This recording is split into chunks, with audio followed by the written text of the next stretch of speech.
அனைவருக்கும் வணக்கம். எங்கள் சேனலை லைக் பண்ணுங்கள், சப்ஸ்கிரைப் பண்ணுங்கள், கமெண்ட் பண்ணுங்கள், ஷேர் பண்ணுங்கள். தேங்க்யூ. இன்றைக்கி நம்ம என்ன பார்க்க போகிறோம்னா உருளைக்கிழங்கு பொரியல் செய்வது எப்படி. அதுக்கு நம்ம இப்போ தேவையான பொருட்கள் எடுத்துக்கணும். உருளைக்கிழங்கு தேவையான அளவு, கடுகு 1 ஸ்பூன், காய்ந்த மிளகாய், கறிவேப்பிலை, மஞ்சள் பொடி 1/2 spoon, chicken masala 1 spoon, pepper 1 spoon. இப்போ நம்ம எப்படி செய்கிறதுன்றதை பார்க்க போகிறோம். கடலை எண்ணெய் ஊற்றிட்டு கடுகு போட்டுக்கோங்க. அது கூடவே காய்ந்த மிளகாய் சேர்க்கணும். அது உங்களுக்கு எவ்வளோ காரம் வேணுமோ அதுக்கு தகுந்தாப்பில் அந்த காய்ந்த மிளகாய் சேர்த்துக்கோங்க. அடுத்து நம்ம என்ன சேர்க்க போகிறோம்னா கறிவேப்பிலை போட்டு நல்லா கிளறி விடணும். நல்லா கிளறி விட்டுக்கோங்க. நல்லா அந்த கலர் சேஞ்ச் ஆகிற வரை நல்லா கிளறி விடணும். அடுத்து உருளைக்கிழங்க தேவையான அளவு சின்ன சின்னதாக கட் பண்ணி அலசி எடுத்துக்கோங்க. அதையும் இது கூட சேர்த்துக்கோங்க.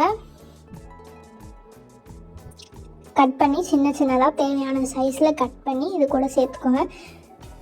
நல்லா க்ளீன் பண்ணி இது கூட சேர்த்துக்கோங்க. சேர்த்து நல்லா இப்போ கிளறி விடணும். நல்லா கிளறி விட்டுக்கோங்க. அது கூடவே தேவையான அளவு உப்பு சேர்த்து நல்லா கிளறி விட்டுக்கோங்க. எல்லாம் நல்லா மிக்ஸ் ஆகிற மாதிரி நல்லா கிளறி விடணும். உப்பு சேர்த்து நல்லா இந்த மாதிரி நல்லா கிளறி விடணும். நல்லா கிளறி விட்டுக்கோங்க.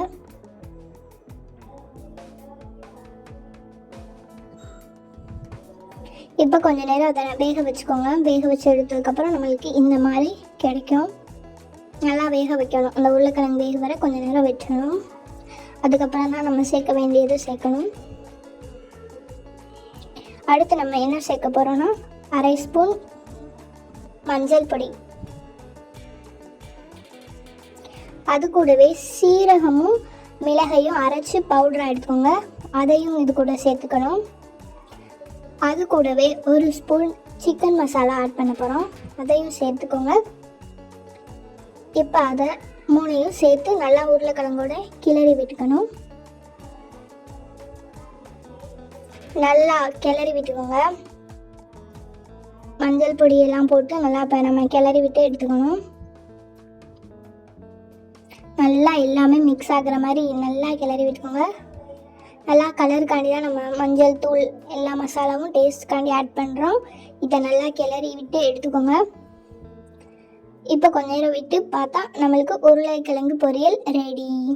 டேஸ்ட் எப்படி இருக்குன்னு கமெண்ட் பண்ணுங்கள், லைக் பண்ணுங்கள், ஷேர் பண்ணுங்கள், மறக்காமல் சப்ஸ்கிரைப் பண்ணிடுங்க. இப்போ பார்க்கும்போதே தெரியுது நல்லா இப்போ உருளைக்கிழங்கெல்லாம் வெந்திருக்கு. இதோட டேஸ்ட்டே நல்லா சூப்பராக வேறு லெவலாக இருக்கும். டேஸ்ட்டு செஞ்சு பார்த்துட்டு சப்ஸ்கிரைப் பண்ணிடுங்க, கமெண்ட் பண்ணிடுங்க, மறக்காமல் சப்ஸ்கிரைப் பண்ணிடுங்க. தேங்க்யூ. இது உங்கள் வீட்டு சமையல்.